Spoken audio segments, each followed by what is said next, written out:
Navruzbek болып айтып енді. Мен Әділбек болып айтайын.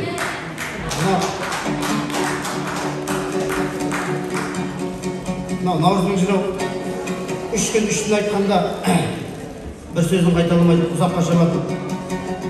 Біздің ағамыз ғой, атамыз, осы балдардың аталары.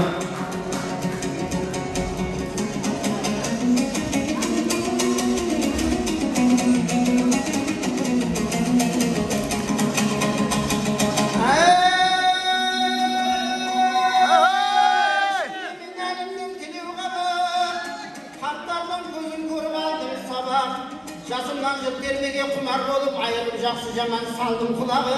Ұстазым болғаннан соң Сәуел ханым, әлжазы салмық иттан кірер жаныңы. Сәкеңнің салған әнін тыңдап өстік, өнерден алғандай болып біздердің әнін. Сол жанды бүгінге алып келдім, сіздерге түсінерден сөздің мәнін. Шәкірті сол Сәкеңнің болғаннан соң, аққуы біздер ұшқаны, сол шалқадың ай мұрзағын заманында болыс болған, қой жылқы түйе сиыр өріс болғаны, сол кезде 40 мың ала жылқы беріп, шалқарға шалқып темір жол тұрғызғаны, халқының болашағын ойлауменен рұқсат алған дейді Орынбордан. Жеткізген соның бәрін жырыменен, Саршолақ атаменді торынген, осындай шайырлардың ұрпағының жыршылық ендешілік қатынасын келді.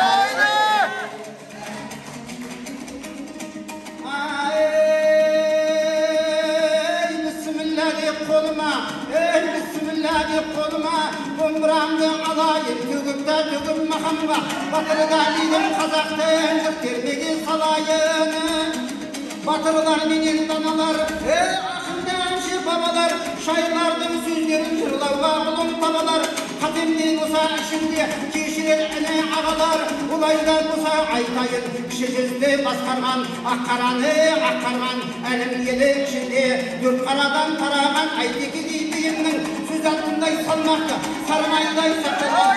Батырлар өткен елімде өткен елгірем, айзасының ұшымен қазаққа қалсын жерімде. Камерінің ішінде өгідағы десепті, бәлімді болған тарихқа, батырда бабам десепті. Табында қалқа ішінде асаудар менен барақты, қырып жауды шақырып, жерде болған шырақты. 18 жаста барағым қалмақ менен шайқасып, 300-де өзіне қаратты барағылы асауым. 12 жаста орыстың жерінде салғын ерлігін халқы сүйеп ұнатты. Табынан шыққан тағы да Бөкенбайдай батыр, Дәуітті менен бай болса, қалдырмай айтар ұрпаққа осылай біліп ақыны.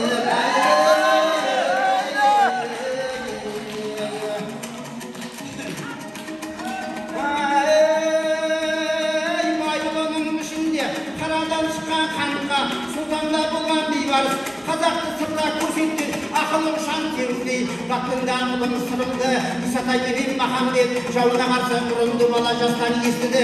Мен нарымда жүргенде еңіреп жүрген ередім, деп жырлаған жырымды адайда қалған ішінде. Бекетте атан аруақты, құрамда шырқан ұрпағы, батыр адай ерлері. Десекте шотан назарлар Есенқұл менен Құлағай, бұларға адам теңбеді. Жыршы сүгір адайда, ақтан менен қашаған, шаршылықта сөйлесесі құрауы сезеді.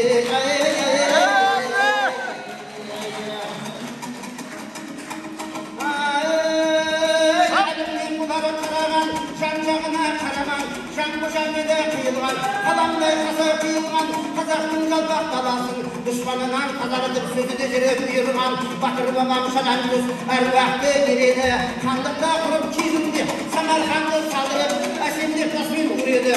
Осылай болып жүрсіңіз, өлеңдетіп береді. Тағдайда кетейін, айттыңда ұлы тілегіді, көзіне батыр көзбей халқының болған тірегі.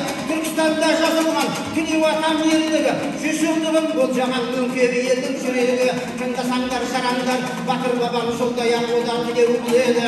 Шыманның ұлы мырзағыл ақылы менен би болған, осындай асыл санаған Саршолақ атам жырылған. Тілеуға бақтай таңда тақылдаған таңдайы, ретте сөзді құрауымен жарқылдаған маңдайы. Саршолаққа теңгелер шайырының қандайы.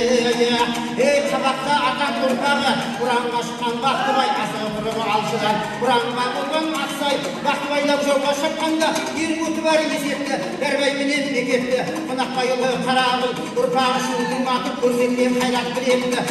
Қырғыз елі үшін өзінде қайда олай батырын қырған қызыл ұрыста ұрпақ үшін түн қатып әкелеткен тақымын кіші жүзде кердері әбубәкір атамның қазағым деп жырлаған имандылық сөздері кердері де керемет құдай берген жауын ағасынан келмеді ақкете еді қайырла таныстырып қазақты шежірелеп береді достарының сөздерін өзіндей қылып жеткізген қабақтан шыққан науызбек ұлы жырау өзегі алуандар түрлер махамбет терме дастан жырларын үшкілі үшін айтқанда батырлардың шайқасы көз алдыңа келеді қандай жағышынан жау сескенген сұсынан батырлардың ерлігін бүгінгі келген ұрпағы естіген жыршы жырынан сондықтан да мінекей бойыма біткен өнерді аямадым жұртымнан қобылы халқым тыңдаса жырлаймын әлі ел үшін жырлаймын әлі жел үшін шапқан аттай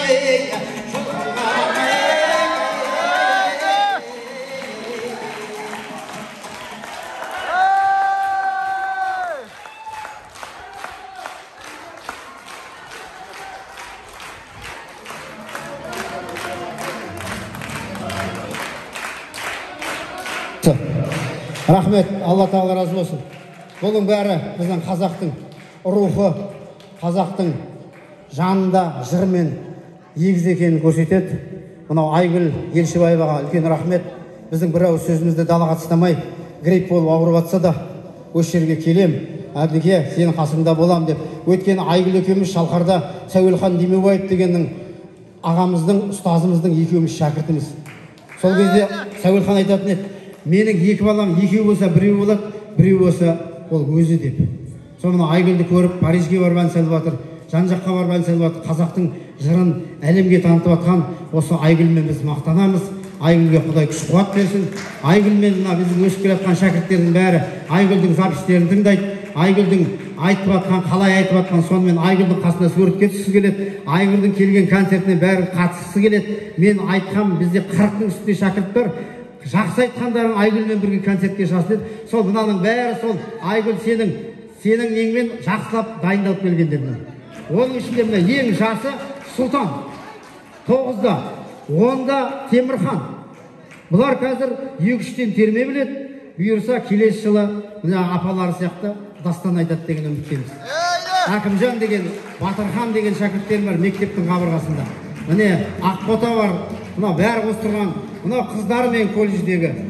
Алла тағала разы болсын. Бұлар да міне ағай, бұлай етек деп осы жырды көтеруге біздің қасымызға кереге болып керіліп атқан біздің қыздарымыз, балдарымыз. Сіздерге рахмет. Аман болайық.